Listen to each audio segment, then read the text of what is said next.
कि मैं चित्रकूट ज़िले के बरगढ़ थाना क्षेत्र के एक गांव की रहने वाली लड़की थी हूँ और मैं प्राइवेट हॉस्पिटल में काम करती हूँ बरगढ़ में।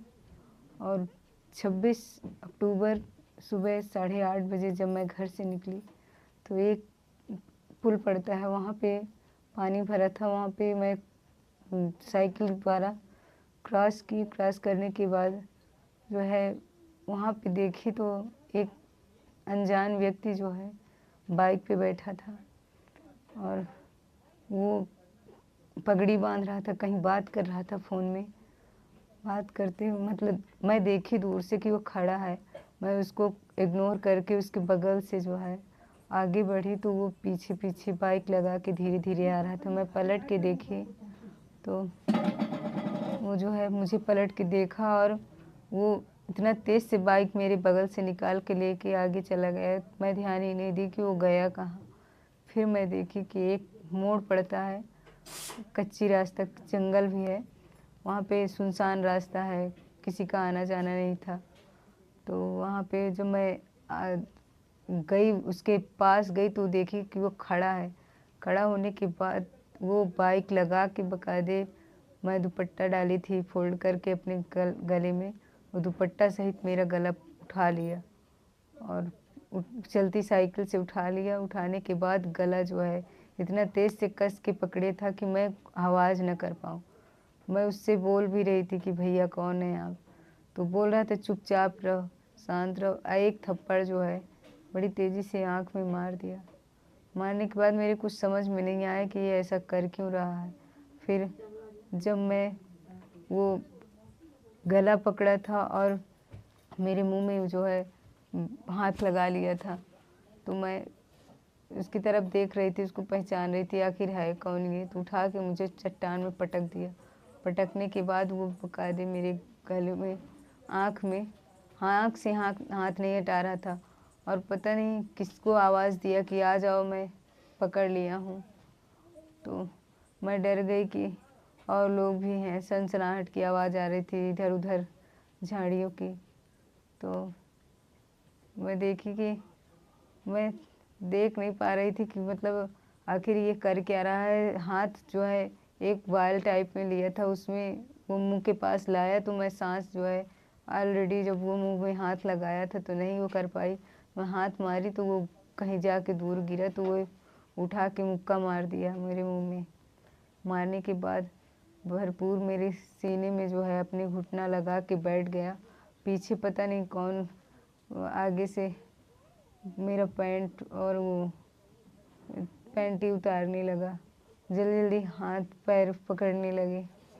तो मैं चिल्ला नहीं पा रही थी क्योंकि वो पूरा, तब तो मेरे मुंह में कपड़े नहीं डाले थे लेकिन गला इतनी तेज़ से पकड़ा था कि मेरे होश नहीं आ रहे थे।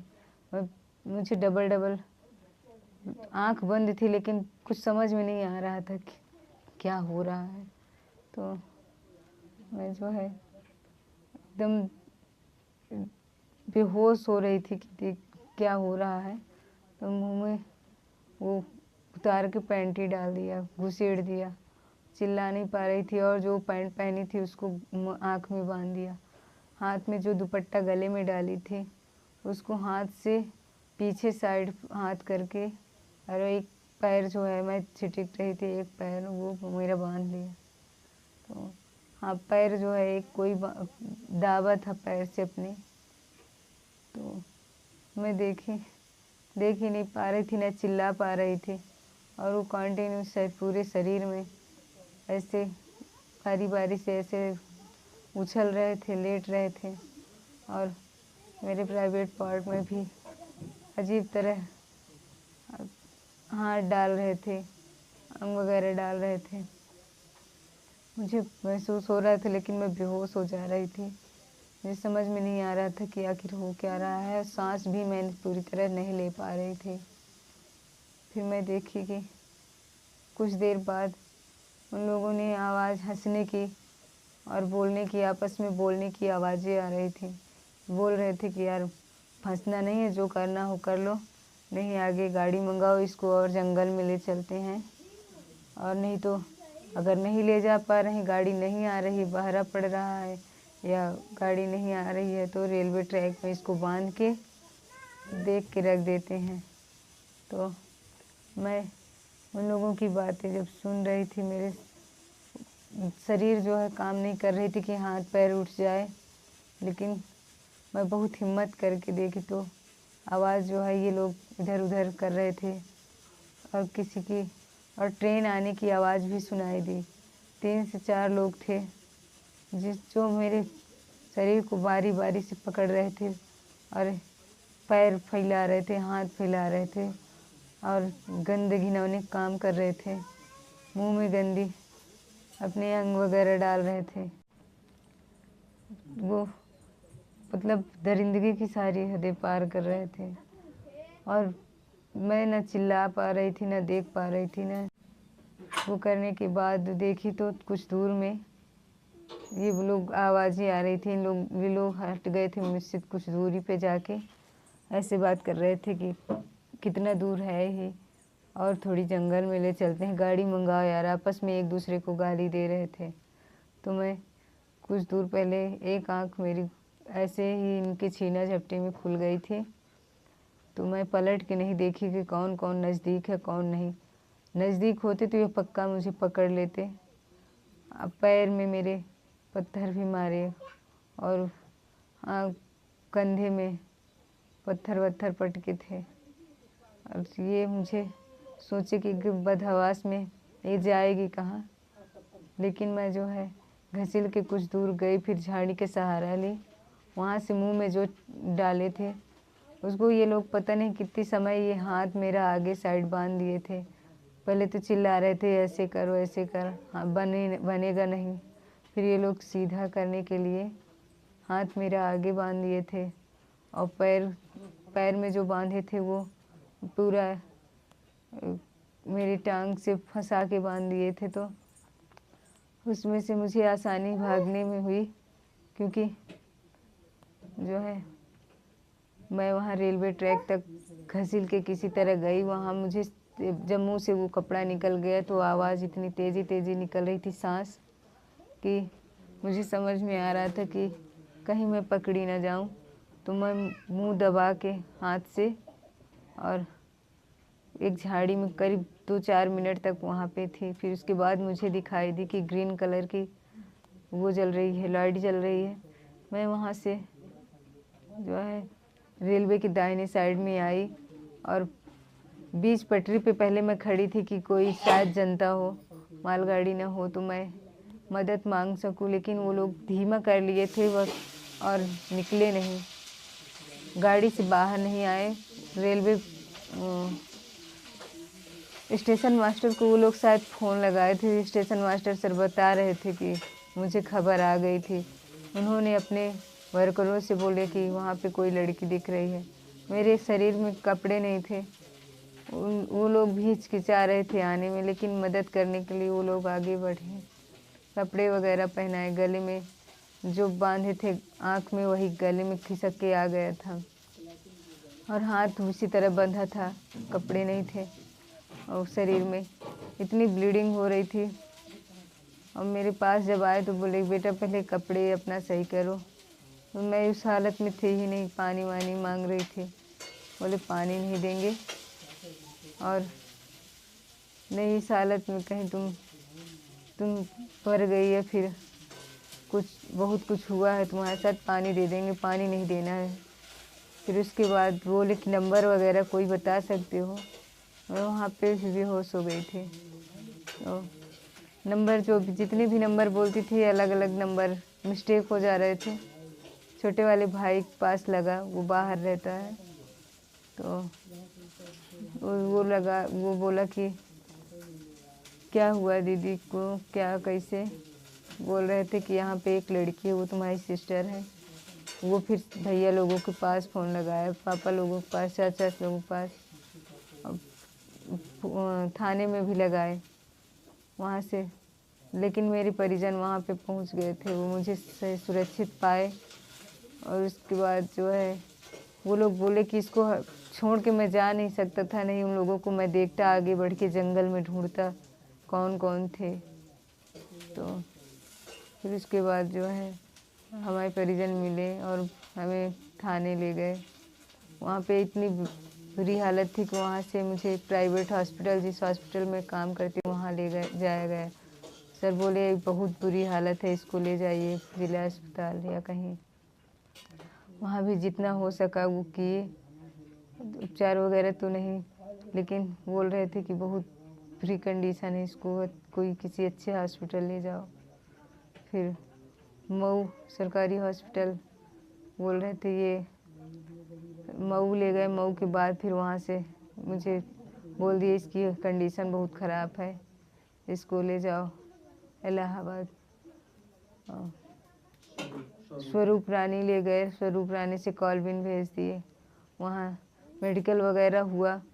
वहाँ पे जब मेडिकल हो रहा तो मेरे पास खड़ी थी वो पहाड़ी की SHO। वो मुझसे कंटिन्यू बात कर रही थी, बात तो बहुत सही की, उसके बाद भी वो खींच खींच के बात कर रही थी, बदतमीजी भरे शब्द बोल रही थी। और वहाँ की जो डॉक्टर थी वो बोल रही थी कि इसके साथ रेप हुआ है। तो ये दिखा भी रही थी हर एक चीज़, ब्लीडिंग वगैरह हर एक चीज़ जो लेने वेने हो रहा था उसको सारे मतलब जितने सैंपल ले रही थी सब कुछ बता रही थी। लेकिन उसके बावजूद भी वो फ़ोटो खींच रही थी, वीडियो बना रही थी, मुझसे सवाल पे सवाल करती जा रही थी। करीब 24 घंटे के अंदर अंदर क्या मेरे पास वो 20 बार वीडियो बनाने नहीं आई, पूछताछ करने नहीं आई, लेकिन वो इतनी बदतमीजी भरे शब्द बोल रही थी, इतनी बदतमीजी से मुझसे बात कर रही थी। पहाड़ी की रीता सिंह है, वो बार बार अपनी बच्ची का दुहाई दे रही थी कि मेरे भी बच्चे हैं, मैं भी एक लेडीज़ हूँ, मैं तुम्हारा दर्द समझ सकती हूँ, लेकिन मुझसे वो बहुत बदतमीजी से बात कर रही थी। मेरी बहन से बोल रही थी कि तुम बाहर जाओ, वीडियो बना रही हो। मेरी बहन को 20 लोगों के जनरल वार्ड में मुझे किया गया था, मतलब सर्जिकल जनरल वार्ड में। वहाँ 20 लोगों के बीच में मुझे लेटाया गया तो वहाँ से मुझे पूछताछ कर रही थी, ऐसे ऐसे शब्द पूछ रही थी। जब तुम्हारे मुंह में कपड़े डले थे, पैंटी डली थी, तुम्हारी पैंटी रेलवे ट्रैक पे क्या कर रही थी? तुम्हारे चप्पल तुम्हारे पैर में क्यों नहीं थे? वहाँ रेलवे ट्रैक में क्या कर रहे थे? जब तुम नहीं पहनी थी तो कौन ले गया था? मुझसे ऐसे पूछ रही थी। मैं उस हालत में थी नहीं कि मैं समझ सब रख रही थी, लेकिन मेरा मुंह इतना सूजा था, होंठ कटे हुए थे, मैं बताने की हालत में नहीं थी, लेकिन मुझसे सवाल पे सवाल करती जा रही थी और वो भी खींच खींच के बदतमीजी भरे शब्द से। जब हम उपचार से यहाँ आए तो पता चला कि एक आरोपी पकड़ा गया है, मुझे दिखाया भी गया, लेकिन वो बोल रहा था कि मतलब पुलिस प्रशासन बोल रही थी कि एक ही व्यक्ति था जो ये सारे मतलब गलत काम का अंजाम दिया है, एक ही आरोपी था। लेकिन नहीं, एक आरोपी नहीं, तो उसको छुपाया जा रहा है, उसके काले कारनामों को छुपाया जा रहा है, उसके साथ वालों को छुपाया जा रहा है। या तो मैं जानती हूँ ना मेरे साथ जो हुआ है और कितने लोग थे, मैं जानती हूँ, हमसे पूछे ना। और ये लोग जो है बता रहे हैं कि एक ही व्यक्ति था जो सारे ये काले कारनामों का, ये घिनौनी हरकत का जो है अंजाम दिया है। नहीं, अकेला इंसान नहीं हो सकता वो। और वो ये बोल रहे हैं कि कई तरह की आवाज़ें निकाल रहा है, तो कई तरह की आवाज़ों में और 2-3 लोगों की आवाज़ों में काफ़ी फ़र्क होता है। हर इंसान साइको नहीं है कि वो इंसान समझ ना सके। उसको बता रहे हैं कि वो साइको है, लेकिन हर इंसान तो साइको नहीं है ना। हर इंसान की समझ से परे बता रहे हैं कि वो साइको है, कई तरह की आवाज़ें निकाल ले रहा है, लेकिन मुझे मेंटल बता रहे हैं कि वो उस अवस्था में नहीं थी कि ये बता सके। लेकिन मैं जो है मैं बता रही हूँ कि उस अवस्था में मैं थी, मैं महसूस कर रही थी, भले ही बीच बीच में बेहोश हो जा रही थी, लेकिन 2-3 लोग जब ऐसे कर रहे थे मुझे महसूस हो रहा था, मेरे हाथ पैर पकड़ रहे थे और कंटिन्यू वो बर्बर तरीके से रेप कर रहे थे। तो मुझे पता है ना कि वो क्या कर रहे थे।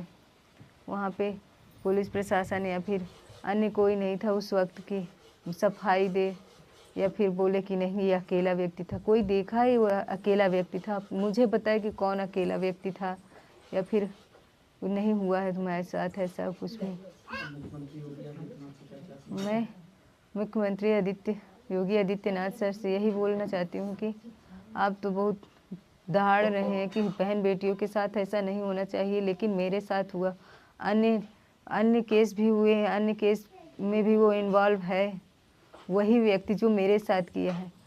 उसकी सारी जो है धाराएं, सारे गुनाह जितने भी गुनाह किया सब दबाया जा रहा है, लीपापोती होती जा रही। मेरे साथ हुआ, मेरे कांड में भी ऐसे लीपापोती करके सब कुछ बंद करके एकदम शांत हो गए हैं। अब मुझे नहीं समझ में आ रहा है कि ये न्याय होगा मेरे साथ कि नहीं होगा।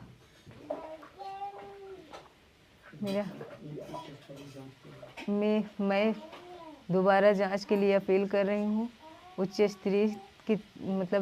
उच्च स्तरीय तरीके से मेरी जांच हो और मुझे न्याय मिले। मैं यही योगी आदित्यनाथ सर से यही बोल रही हूँ कि मुझे न्याय मिले। आए दिन हर लड़की के साथ, हर माँ बहनों के साथ ऐसा होता है। आप कहाँ हैं, क्यों ऐसे बोल रहे हैं कि हर इंसान के साथ न्याय हो रहा है, लेकिन मेरे साथ न्याय नहीं हो रहा है।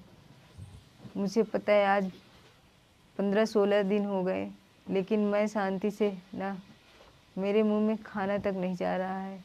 लिक्विड चीज़ ले रही हूँ और यहाँ पे पड़े पड़े बस यही सोच रही हूँ कि मुझे न्याय आज नहीं तो कल मिलेगा ही, लेकिन मुझे कुछ नहीं समझ में आ रहा है कि मुझे न्याय मिल रहा है या नहीं। सारे केस दबाए जा रहे हैं, सारी रिपोर्ट्स में भी लीपापोती, हर एक चीज़ में लीपापोती हो रहा है।